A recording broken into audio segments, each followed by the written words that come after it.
He firmado. ¿En serio? Por la hora que es pensaba que algo había ido mal. No, de hecho ya estaba atado desde el principio. Lo que pasa es que esta gente se lo toma con calma. Ya sabes, primero un whisky, después un puro. O sea que vienes pedo, ¿no? Pues tengo un mono de ti. Así que ven pronto, ¿vale?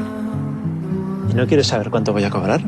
Sabes que eso me da igual mientras podamos vivir juntos. Pero sí ya podríamos estar viviendo juntos. Ya, lo hemos hablado 1000 veces, pero no quiero que nos precipitemos. Sí, ya sé. ¿Qué pasa?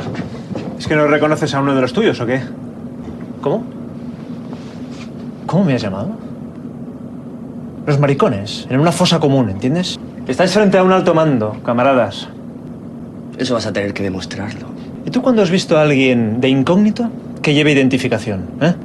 Tengo que ir con cuidado. ¿Qué pasa, que no me crees? ¿Necesitas que vaya rapado? ¿Con botas militares y con una chupa como esta? ¿O qué? Sí.